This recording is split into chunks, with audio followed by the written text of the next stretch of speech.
Om Sahana Vavatu Sahanau Bhunaktu Sahaviryam Karavavahai Tejasvinavadhitamastu ma Vidvisha Vahai. Om Shanti Shanti Shanti. We'll chant verses number 1, 5, and then 13, 14, and 15.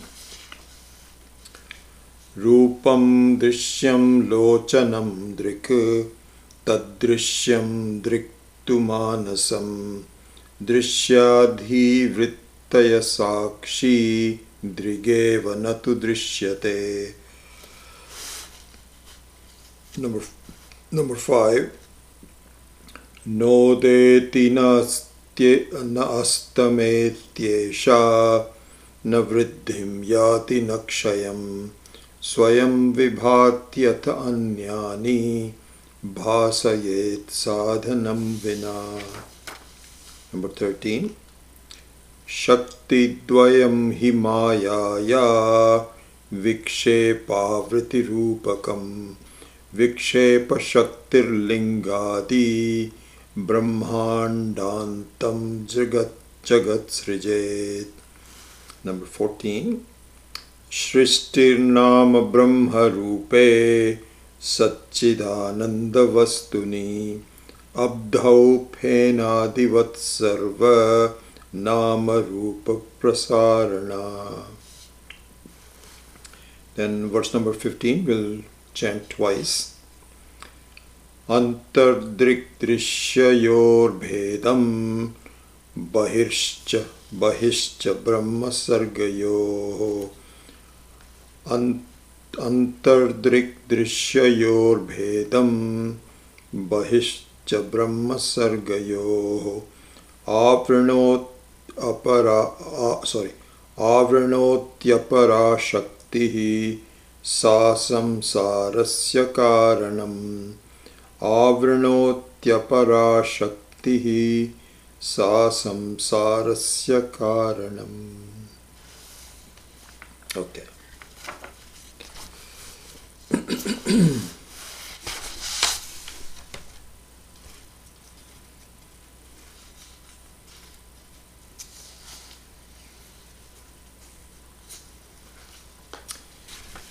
So, very quick revision of what we had done last week on verse number 13 and 14. So, number 13,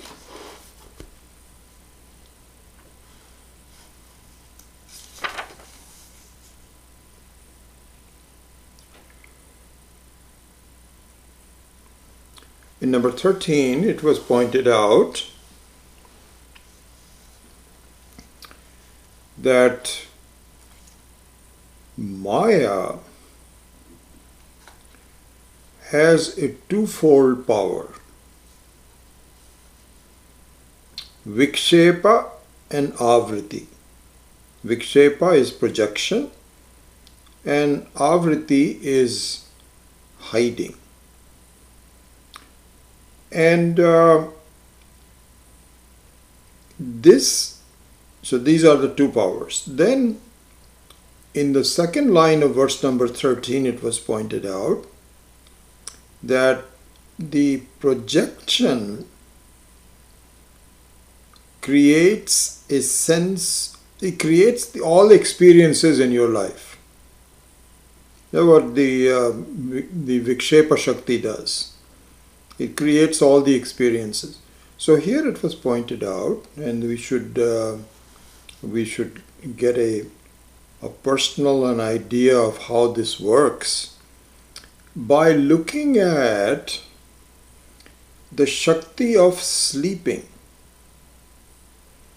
So in Vedanta, a study of sleep and the consequences of sleep are to be worth noting.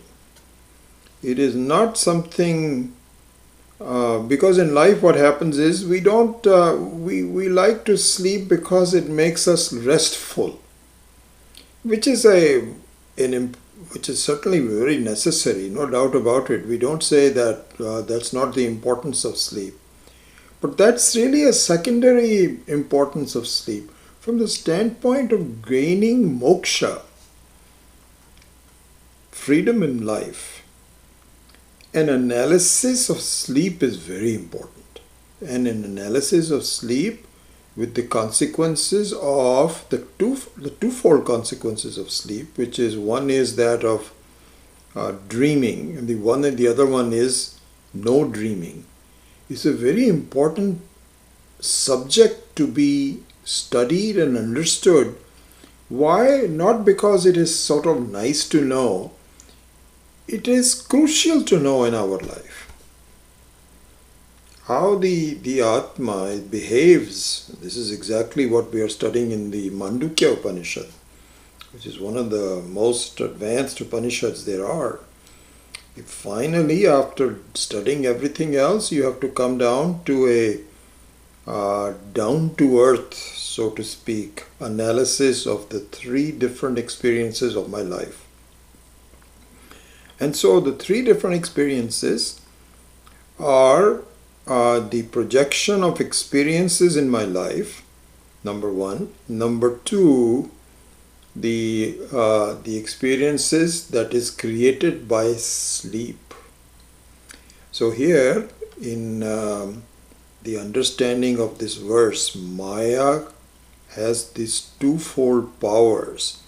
Shakti dvayam hi mayayaha vikshepa avriti rupakam. This fact should be appreciated by appreciating the power of sleep. How? Sleep is not an ordinary thing. It is a very powerful way, very powerful Shakti. It has a lot of power to it. What do you mean by it has a lot of power to it? It actually creates an alternate experience for you. Just look at that. Just appreciate this. You see, supposing you, in fact, I tell you what, supposing you have your eyes open when you're looking at things, whatever the scene might be in front of you and so on. You can see that very clearly, tables, chairs, walls, pictures, whatever. Then you close your eyes. Ishvara has given the eyelid. It's amazing how the various faculties given to us by Ishvara are carefully designed. So everything is precisely where it should be. And I mean, if you study your body, it's just amazing. The concept of having an elbow, all these joints where you can move things, fingers, thumb, eyes, and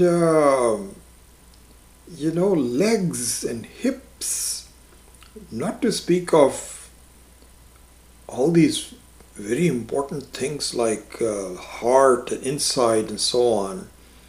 The genital organs, the organs of excretion, it's just an amazing creation.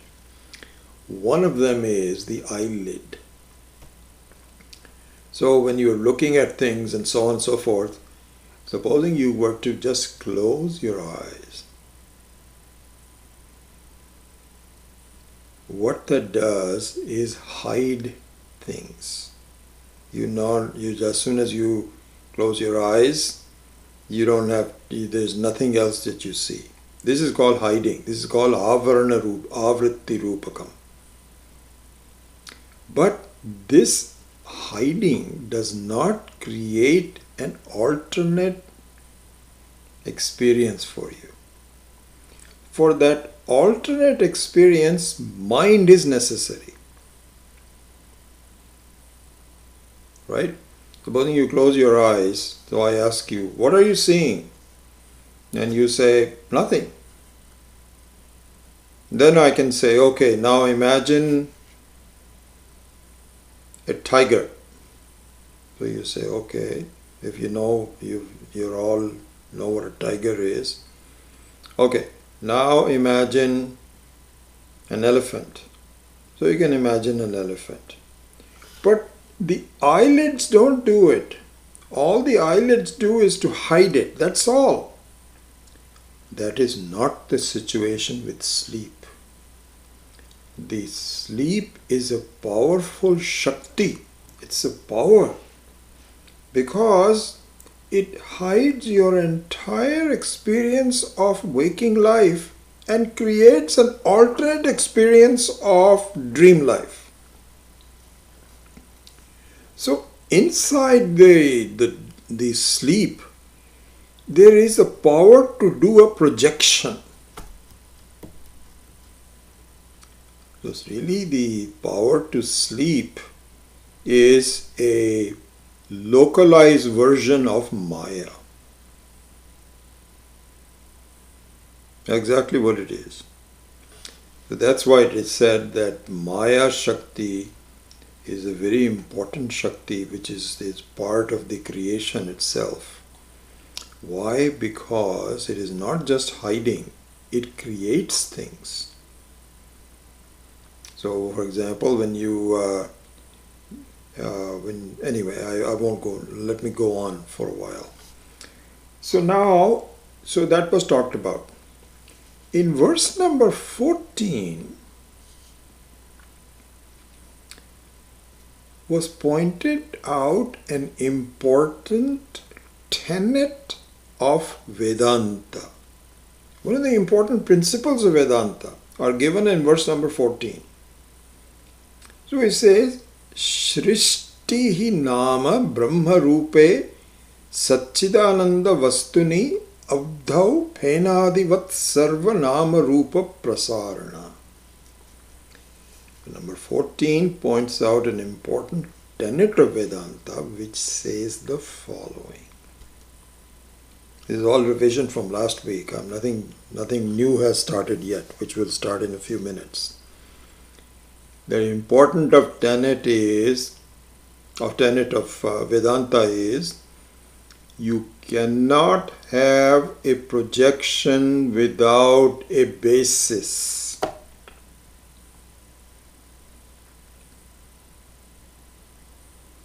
Cannot have a projection without a basis.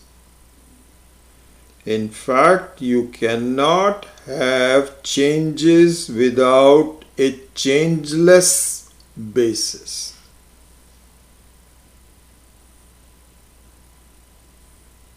You cannot make a clay cup without clay. You cannot. And this is totally applicable in everything in life.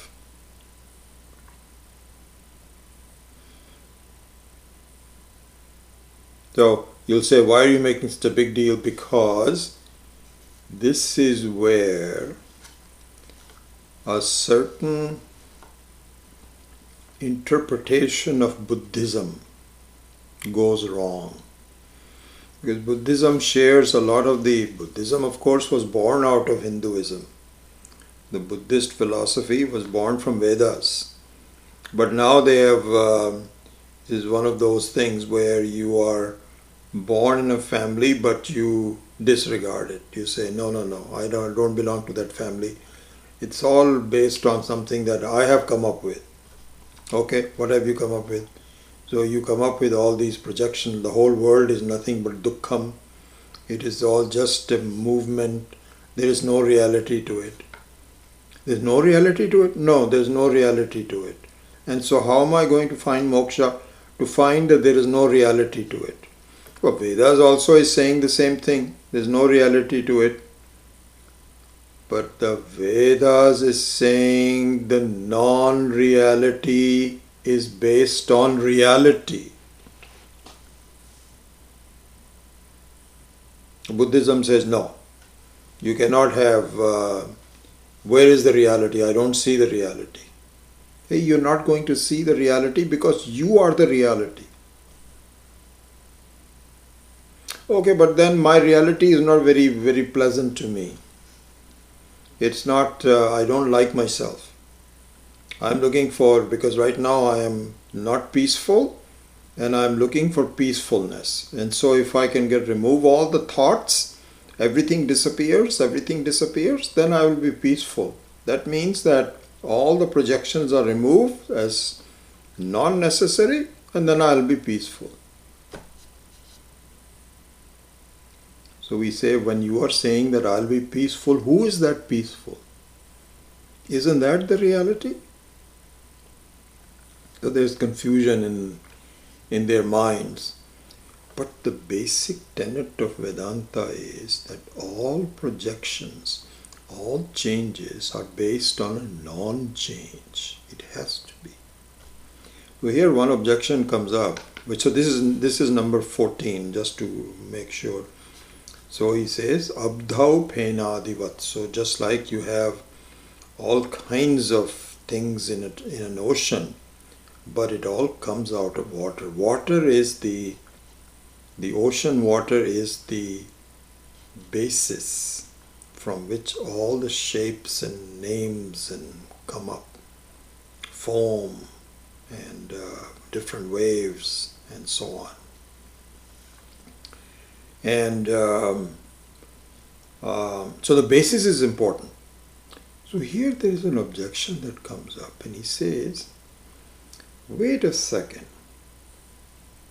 Did you say that the Atma is the basis of all the projections? So we said yes. Now, Atma, did you say, is formless? So we say yes, it's formless. Formless like the sky? Yes, it is formless like the sky. That I don't understand. How can you have a projection from a formless entity? This is the objection.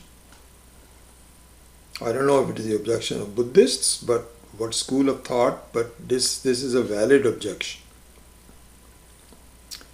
Valid temporary objection. No objection is final objection. This is all temporary. And we admit the temporary. It means a doubt. A doubt. So here, one commentary, in Sanskrit, there is a thing called samvada and vivada. So for students of Sanskrit, you should see this. Samvada and vivada means a vivada is a fighting objection. Fighting objection means that I don't understand what you're saying. In fact, I don't agree with you. In fact, I'm going to reject it. This is called vivada. Samvada is the same objection, but in the form of a doubt. Hey teacher, you're saying something that I don't quite get. This is my doubt. My doubt is that a formless thing cannot have projections. This is my doubt. Can you please remove this doubt? It's not as though I am rejecting it and so on, but I still have a doubt. So this is the doubt.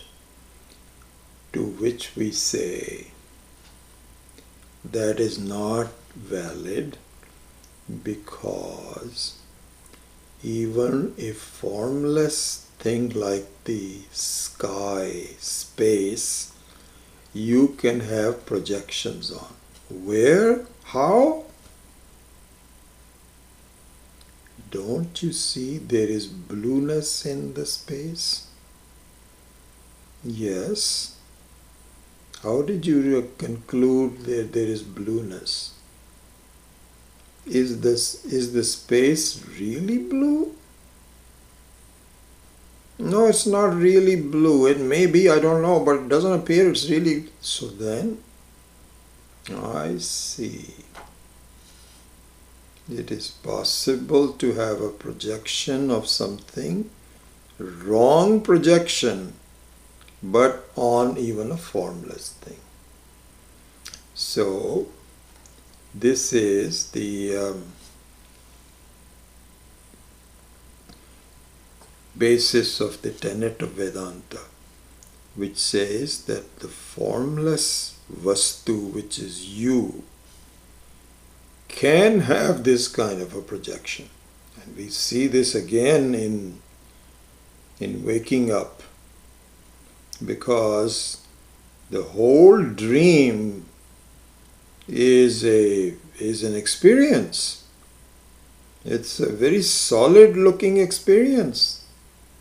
You go through, we study this in the Karika associated with the Mandukya Upanishad, that really speaking, the dream is as real to you at that time as your waking is to you at this time. Later on when you wake up, you say, oh, that was just a dream. There's no reality to it. But when you are dreaming, that's not the case. Not the case. If you have somebody, if you're married, or if you have somebody sleeping next to you, you can feel this. Sometimes there are expressions of that person while that person is dreaming, as though it is real. It could be laughter, it could be a cry. And that is our experience, actually, our own experience, not only observing someone else. And so therefore there is a real projection, when in fact there is nothing, no reality to it. When you wake up, it says low battery, I better reconnect it. Hold on just 1 second. Glad I saw that. I have this iPod which is so old that I need to get a new version of. My son was telling me I need to get a new iPod. But this is okay, I have to keep it connected, otherwise it loses power within the earlier class, an hour and a half class, and it's lost power. Anyway, so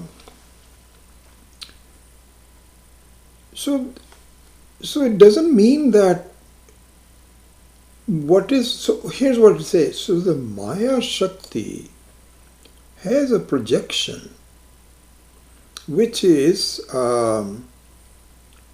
doesn't need to be true. In fact, we're going to study this more in more detail. So let me suspend this analysis until we go to verse number 15. Okay, now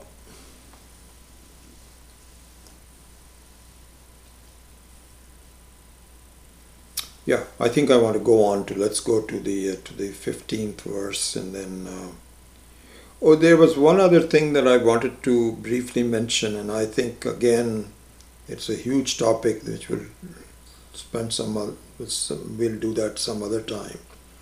And that is, if you recall at the end of the last class, I had briefly mentioned that the characterization of Atma means me, I, the real I, is characterized by either Satchidanandaha, which is what is given in verse number 14, or Satyam Jnanam Anantam.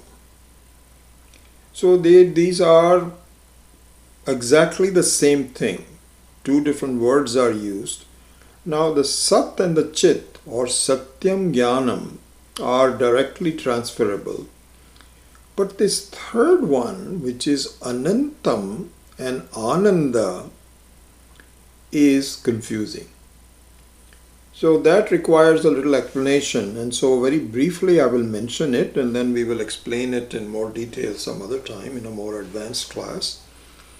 So Anantam means limitless. Satyam Jnanam Anantam. The Anantam means Antam Yasya na Vidyate, whose end is not known. So endless. So the space is like that.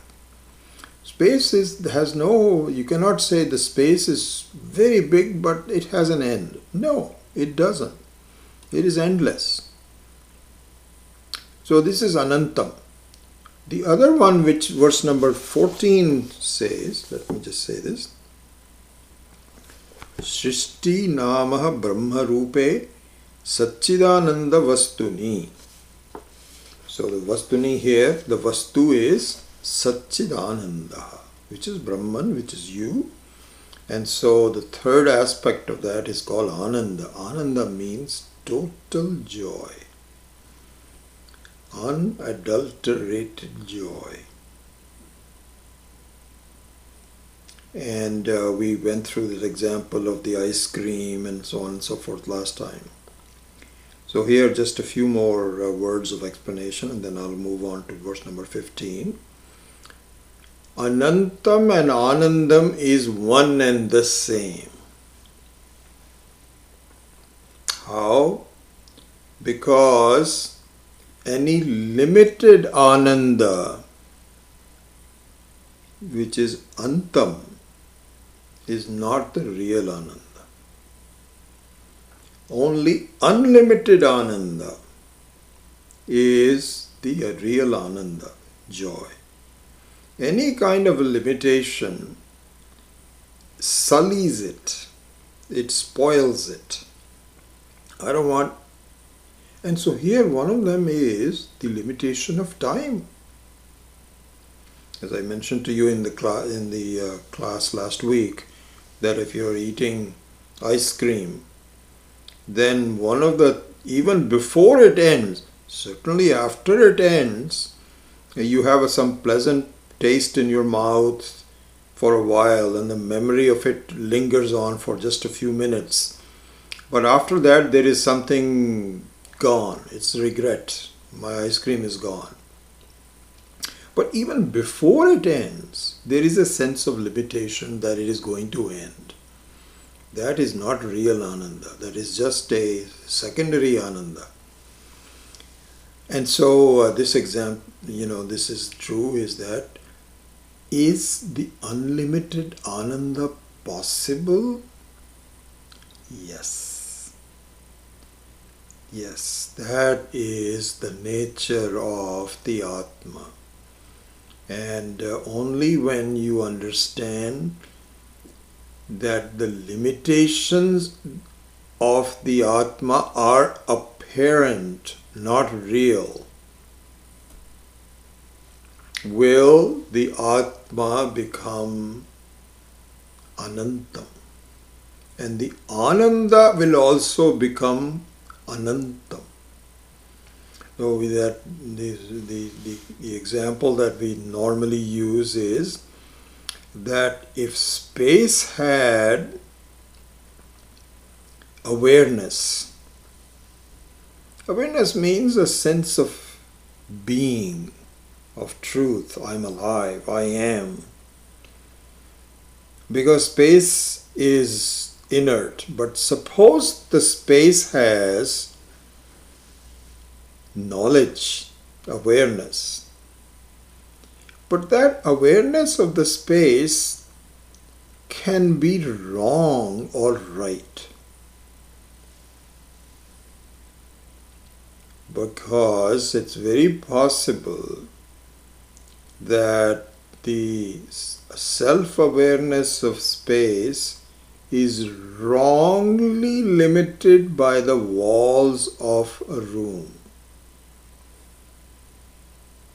You feel that I am enclosed within the walls. This is a wrong awareness. It is a limited Ananda, limitedness, Antam.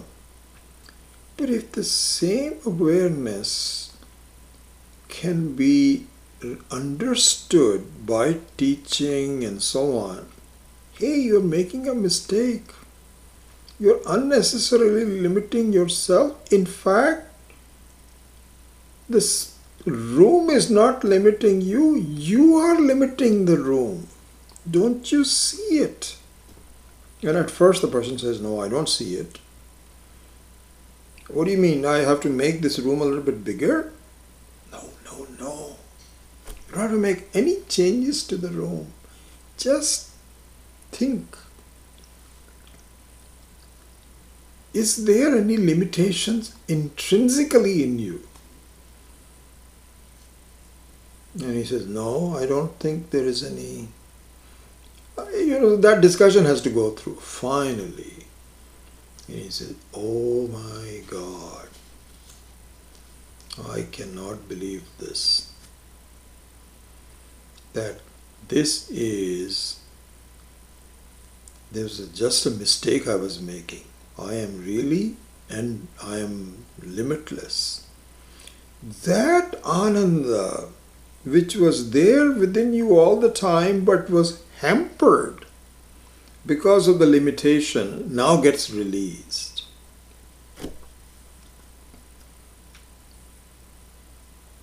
And that is why there is correspondence, one-to-one correspondence between the word Anantam and Anandam. Anyway, I wanted to mention that. I think we ended up really doing all the justice to that. So we're done with that aspect. So now let's go to the new one, which is number 15. So Drg Drsya Bhedam Bahishcha Brahma Sargayoho Avranoti Aparashaktihi Sa Samsarasya Karanam. So the English translation of that is, the other aspect, namely the veiling power of Maya. The other aspect. So the one aspect was what? So let me ask you a question and see if you can answer it yourself. You cannot talk in this format, but just think about it. What was the first aspect?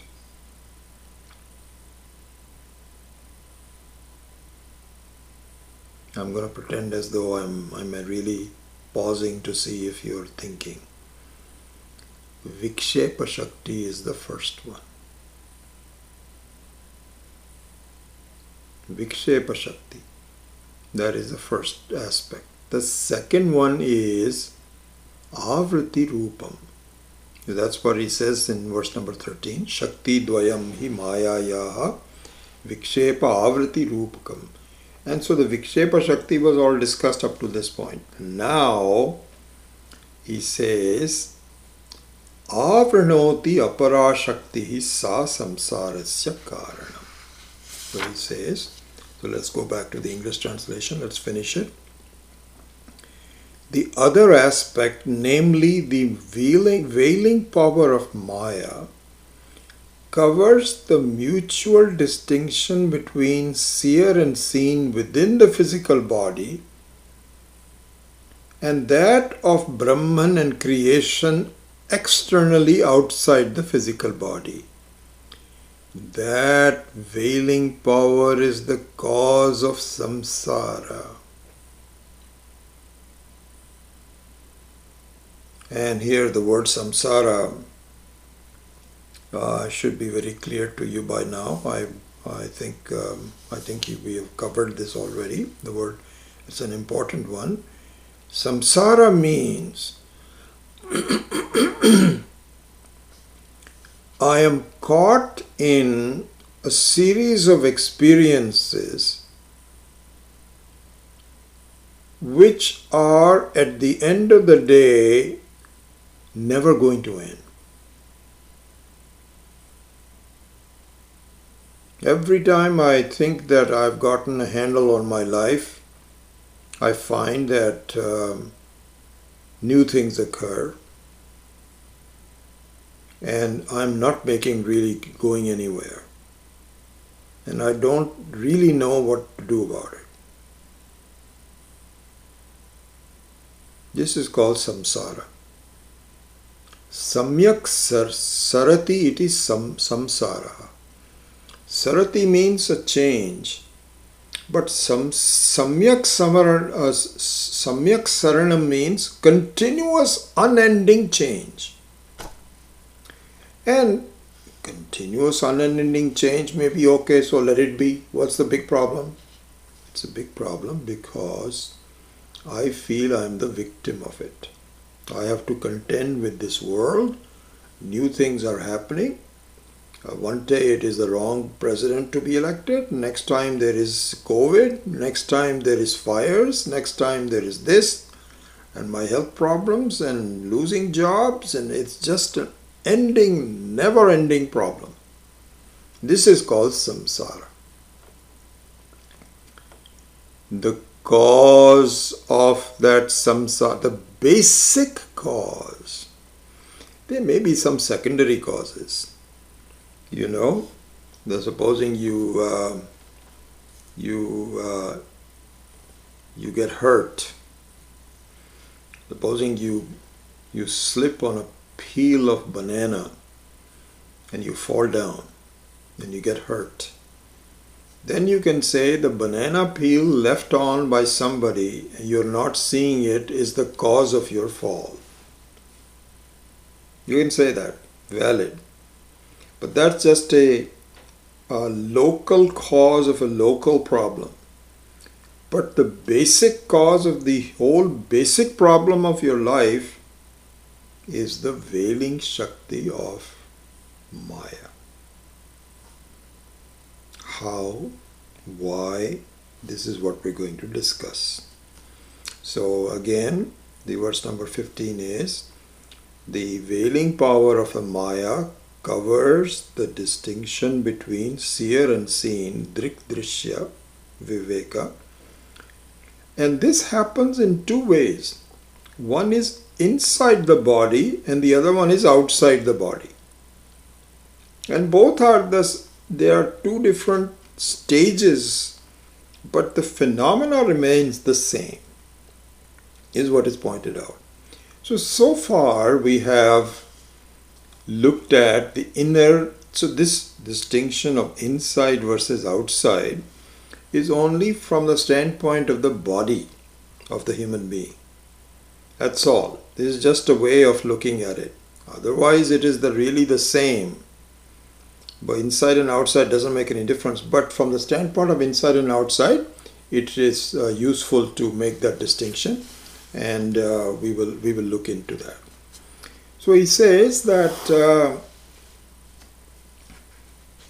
the problem for the samsara is that I am taken to be not the Drik, but the Drishya. Drik means the seer, means I. Drishya means the seen, which is this. In fact, this is the issue. This is very interesting even from a grammatical standpoint. If I is taken to be I, and this is taken to be this, there will be no problems. Instead,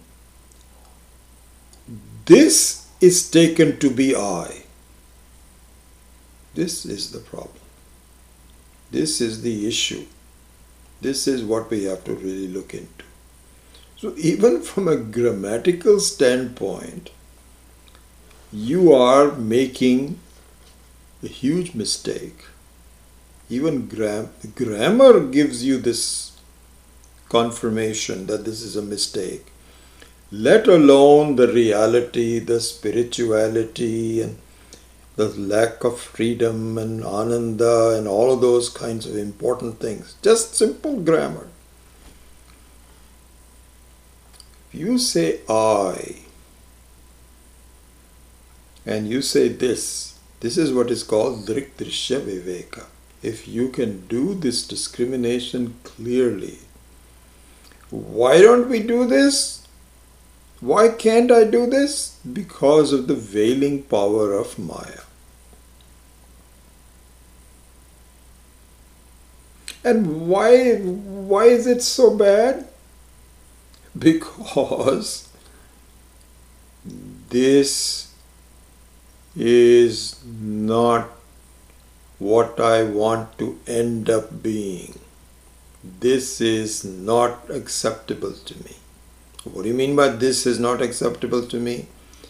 When you say, this body is I, now you have reached a problem area. Oh, no, that's okay. Let my body be I. What's the big problem? Okay, all right. You want me to go through all the problems of... Okay, go through all the problems. My goodness. What a trap I set myself by saying this body is I. All the problems of the body, starting with hunger. We think we are very free people, and so on and so forth. Just try to go without food for a few hours. Let's see what happens. Thirst, overeating, undereating, medical problems, diabetes, heart. My goodness, you want me to go through the list? Okay, I get it. Don't have to go through the list. This is what happens. The only issue is that I don't know what else to do. I am given this body and I take this to be me. What am I supposed to do with it? Can't I? You can do a lot. You can do Drg Drsya Viveka. So what is going to happen if I do Drg Drsya Viveka? What will happen is that you will discover you are not the body. Is that possible? Yes. That is the truth. How much do you charge for teaching this? This is unacceptable. This is amazing. There is no charge for this. This is a fact that you should see. Where does it say all this? This is the truth in the Vedas forever. Then why doesn't everybody study this? I don't know. You ask everybody. So the Drg Drsya Viveka is the basic distinction internally. This is an internal one, remember? We're talking about both internal and external. And the same thing is true externally. So externally internally there is the Sakshi Atma, which is I, and the Drishya, which is the body-mind complex. His body is only one aspect of it. The whole mental issue is another one. So this is the distinction this is the distinction internally. Externally, the same thing is true. How? There are two things that we are getting mixed up. Just like internally there are two things, there is only one thing that I look at two things. There's only initially, I don't want to confuse you on this, ultimately there will be only one thing. But the interesting thing is that there is a circle that you have to draw just to make sure that I don't leave you confused. In the beginning, there is only one thing. What is that one thing? I am this body is a conclusion. It has some aspects to it, but just lump it together as a single conclusion. I am this body. This is the one thing. Then I'm told, and to look into it, that this is not one thing, it is made up of two things. Drik and Drishya. You are mixing up them together, just like, we saw the example of the iron ball, where the fire and this roundness of the ball are mixed up into a red hot iron ball.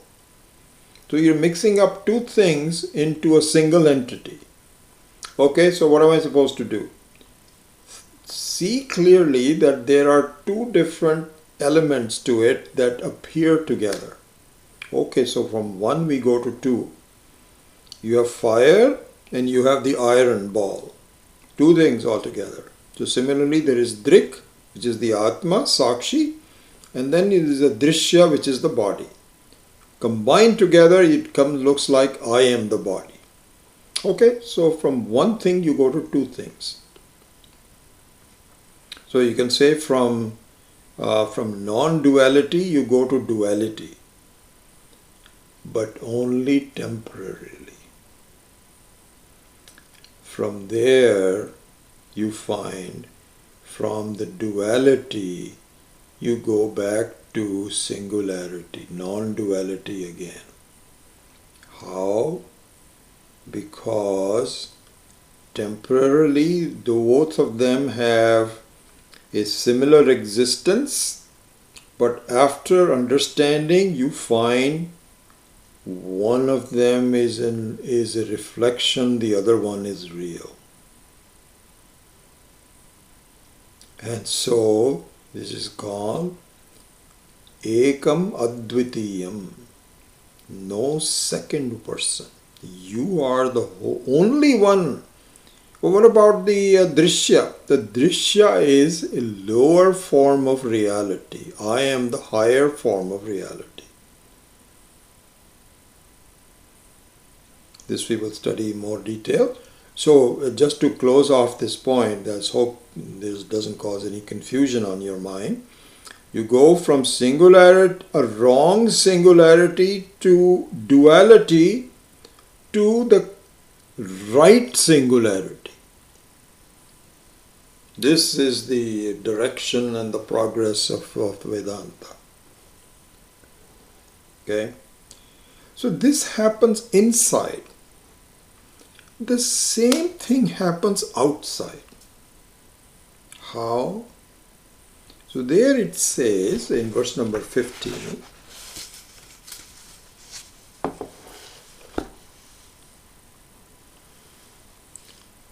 Antarcha Drg Drsyayoho Bhedam.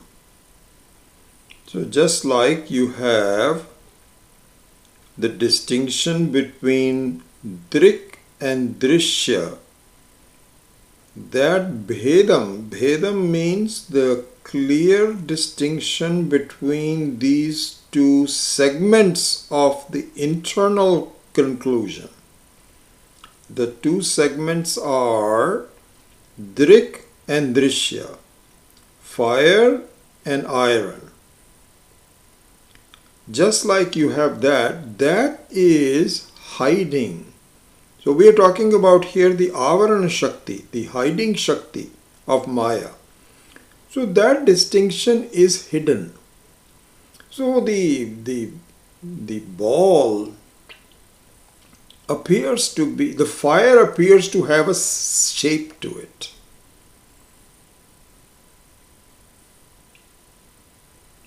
So it hides the fact that they are completely separate things altogether. So that Bhedam appears outside the same way. And what are the two elements of the outside? Brahma and Sarga. Brahma and Sarga. So let me ask you, what are the two elements internally? Atma and Anatma. Me, I, and this. This is internal. What about outside? Brahma and Sarga. So what is Brahma and what is Sarga? Sarga means your experiences of life. The world as it appears to you is called Sarga. There is a day, there is a sun, there is a night, there is sleep, there is this, there is that. This whole thing is called Sarga. And Brahman is one which is the basis of the Sarga without being affected by it.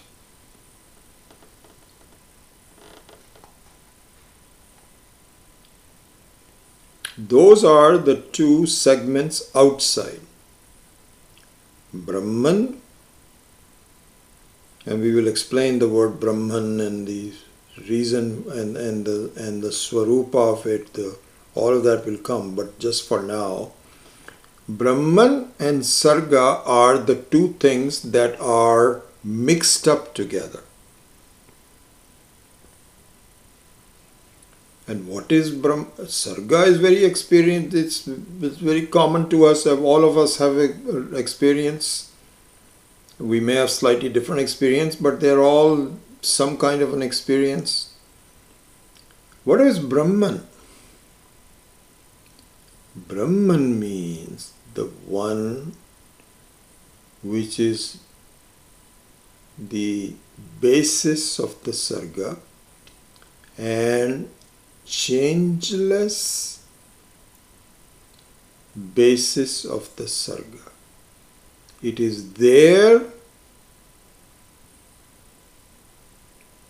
but not seen as a changeless entity.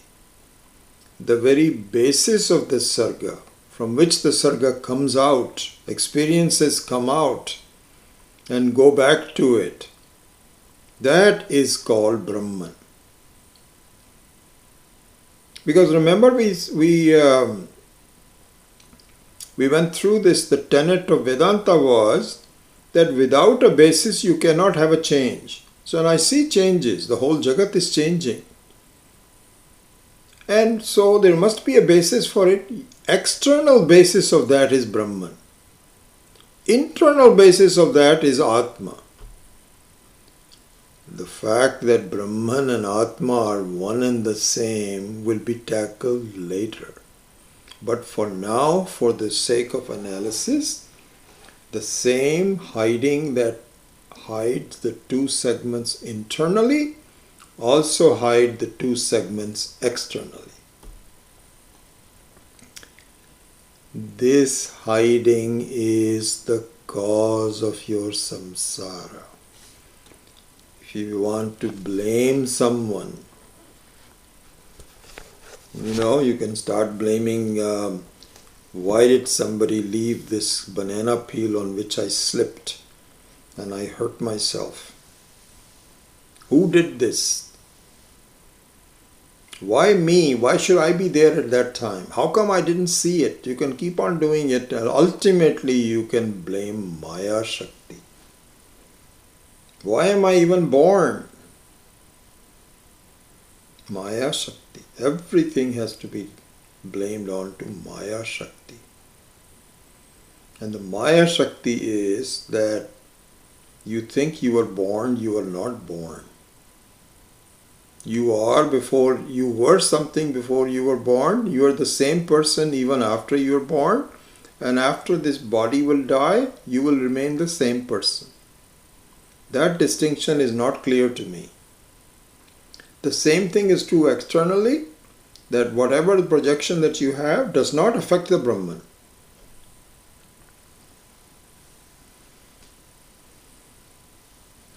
You see, that this is a very interesting thing to see. Make a note of this. The projection is not causing samsara. This is an important thing to see. Verse number 13 and 14 points out, and then 15 is the one that kind of makes it clear. 15 makes it clear that the cause of samsara is not the projection, but the hiding of the truth behind projection. This is really an important thing to see.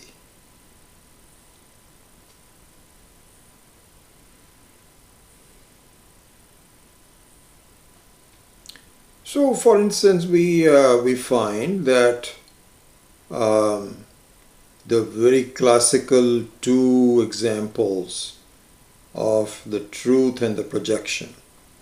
One is a negative projection or negative example. The other one is a positive example. So this is an example of what is called our experiences in life are both nivritti, from one that we withdraw from, and pravritti, where we pursue headlong into it. One we want to get away from, the other one we want to go towards. This is called nivritti, pravritti, lakshana, samsara. So if you look at your life and you analyze it, you will find that there are some things you want to avoid. I don't want to be there. I don't want to go there. I don't want to meet that person. Or I want to just be not in that position. Okay, fine. But then I want to be someplace else. I want to do something else. I meet a new person. This is called pravritti. Nivritti and pravritti. So these two are captured in this very famous two examples of Vedanta, which is rope and snake. Because the rope and snake signify nivritti. That I don't want to be there because I think that's a snake and it's going to harm me.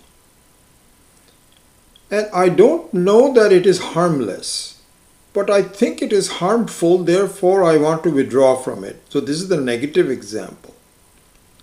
The positive example which is given is what is called Shukti Rajatam. So this is called Rajju Sarpa in Sanskritam.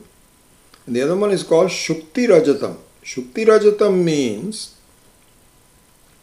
it often happens that there is something lying on, let's say, the beach, where it is where the pearl is born, called mother of pearl, which is very shiny. And when the sunlight falls on it, it really shines as good as silver. So if you don't know that it is not silver, if you don't know that if you think it is silver, but it is not, you go towards it. You go towards it. And then you say, oh my gosh, I made a mistake. This was because you think there might be a silver coin lying on somebody may have dropped a silver coin on the beach. And that'll be wonderful. Silver coins are very expensive. But it turns out to be nothing but not a silver, but just a mother of pearl. So this is a positive example where your pravritti, this is exactly what happens in our life. We go towards some experience which I really would like to have. And my expectation is that that experience or that situation will give me some peace of mind, some happiness. Peace of mind is something even beyond happiness. But anyway, let's just mix those two for the time being. Peace of mind is really what we want, is just a peacefulness. I don't want anything, I'm okay the way I am. And a happy peace. Peace is happy by its very nature, but just to make sure that there is no real distinction between happiness and peace. And so I feel that these new experiences will give me some peace. When I get there, I find that it doesn't. Or it gave me such a short time that it was just enticing and disappointing. Now, both the rope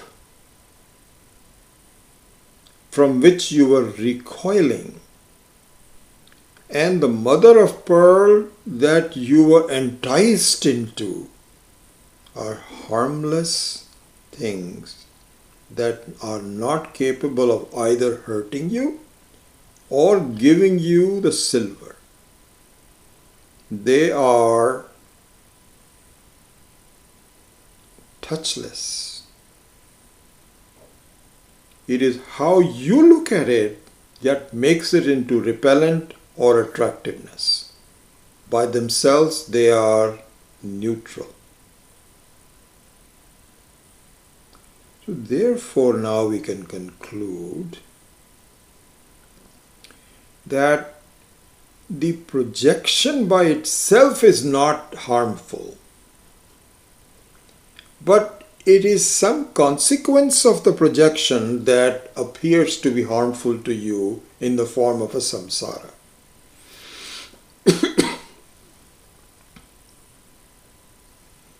So for instance, supposing there is, in fact, let me spend a few more minutes, 5 more minutes to complete this. I think it will be nice to complete this.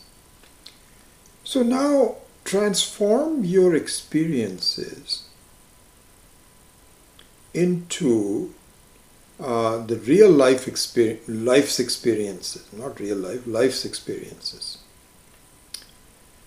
What you find is that if there is some activity going on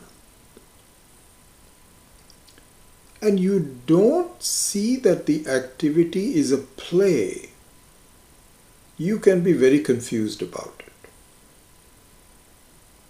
I gave you this example, and it was again a very important example in one's life, that if there is a woman that has 2 kids, one was a 3-year-old kid and one was a 9-year-old kid, who was asked to come with her because there was no babysitter available, and she is acting in a play where there is domestic violence and her spouse actually strikes her and really beats her up.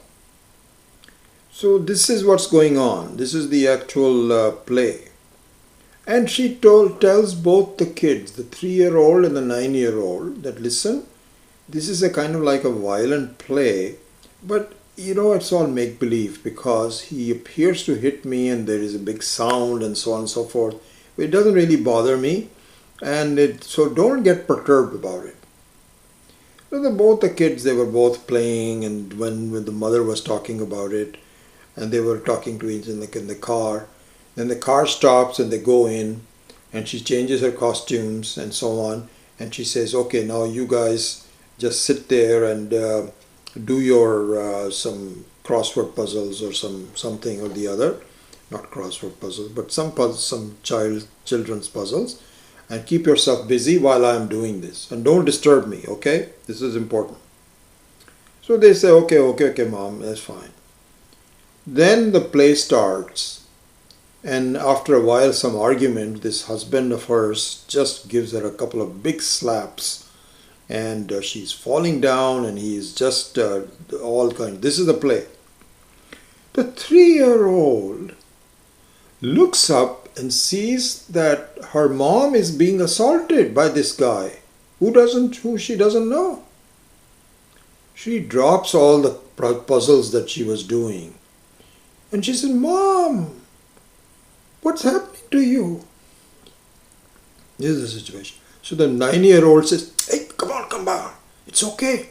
Don't worry about it. It's all right. It's just a play. This little 3-year-old doesn't know what a play is, what is not a play. All she sees is her mother being assaulted. And she cannot stand it. It all is the difference between knowing the projection is a play versus non-play. So at this point, the experiences of life is not seen as a play. It is seen to be very real. And much of the time I don't like it.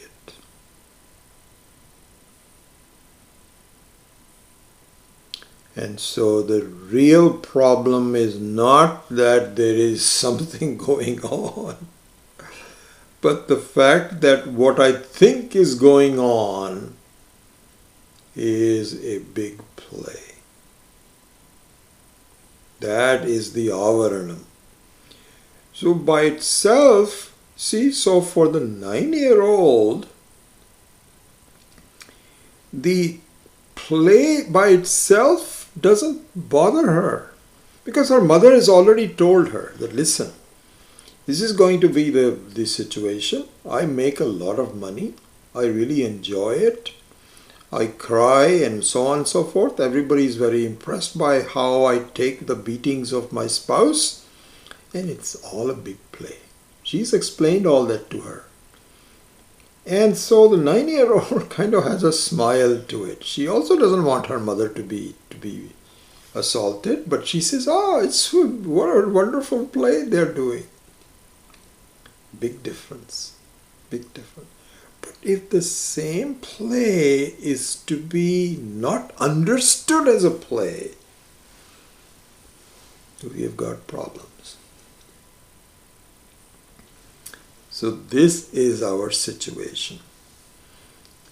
He says that the distinction between Brahman and Sarga is hidden from you because of your ignorance. And this is the cause of samsara.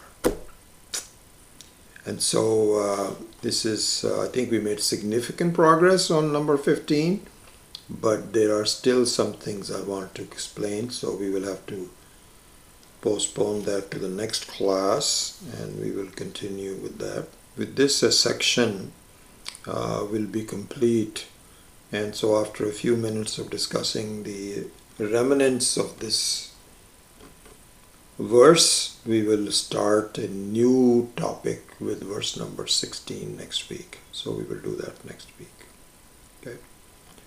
Om Asato Ma Satkamaya Tamaso Ma Jyotirgamaya Mrityor Ma Amritam Gamaya Om Purnamadav Purnamidam Purnat Purnamudachyate Purnasya Purnamadaya Purnamevavashishyate.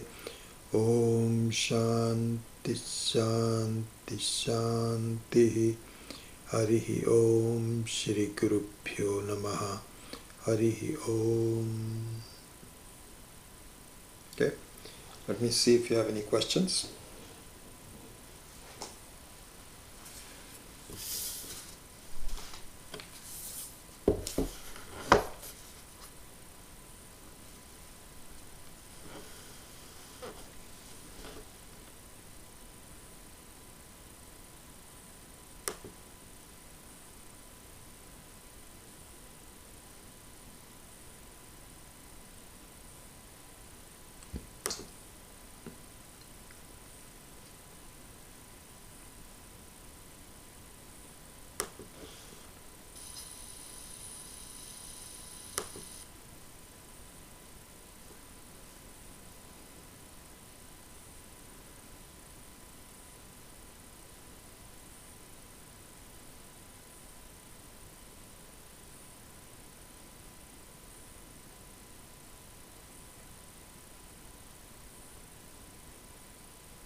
Hello Anita from Germany. I'm happy you were online. Good.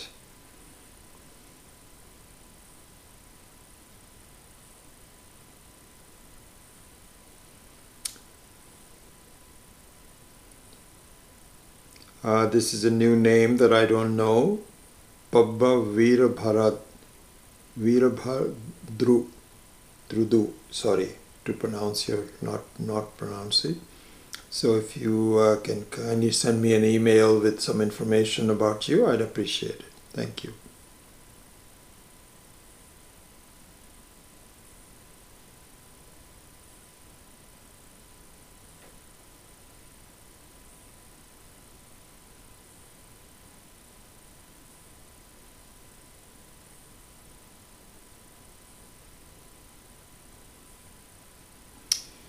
Okay, so Shantikumar says Brahman and Sarga. Can we say Brahman is the Atma and the conflicts of the world is the Sarga, Maya Shakti, but the experience of conflict is experienced by us? Can you unfold if time permits? So, yes, first of all, Brahman and Atma are one and the same. So there is, so that is the goal to understand it. They don't appear to be the same, but they are. There's only one source of awareness, so everything else is inert. Only one source. You cannot have two sources of awareness. If there are two sources, they are apparent two sources. They are reflected sources of awareness. There's only one source of awareness, which is Brahman, which is the Atma. So that part is for sure. Now, as far as the Sarga is concerned, yeah, so the Sarga can see the way that we define Sarga here initially is to make a distinction between inside the body and outside the body. So the inside the body means all the functions that I have been personally given. So that has all the bodily functions, all the physiological functions, prana, etc. And also the mind. And so this is my mind, my thoughts, my body, and so on. So this is the internal body.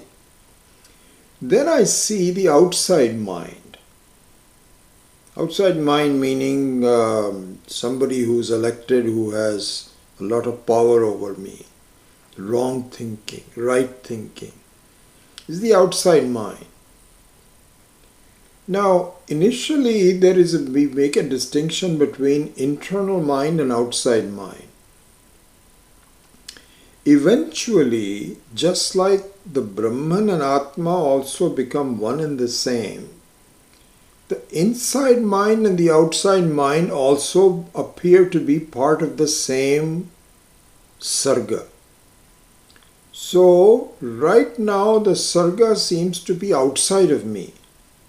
But on further analysis, you will find that even my mind and my body is part of the Sarga.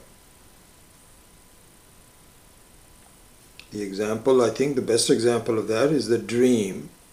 Where in the dream, you are making a distinction that I am the dreamer. I have some experiences going on. And the experience is the outside of me. But on waking up, you find that even the dreamer was also part of the dream. Beautiful.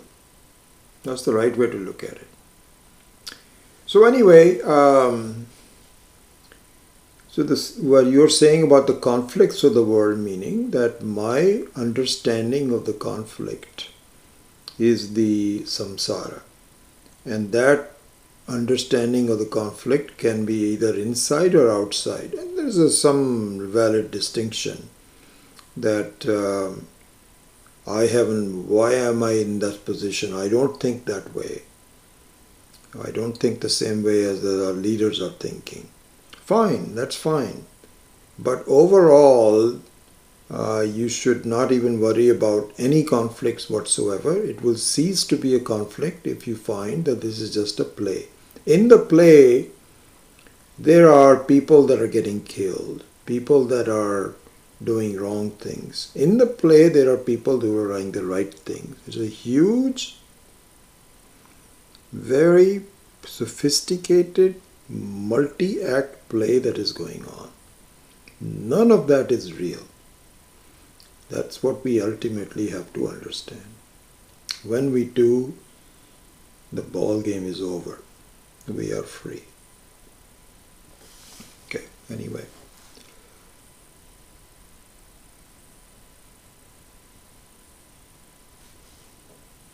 I'll wait for a few more minutes to see if there's any more questions.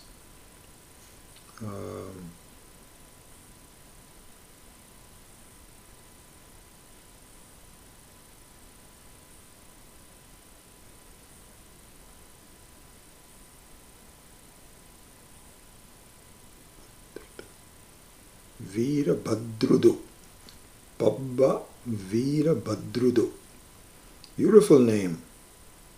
Nice.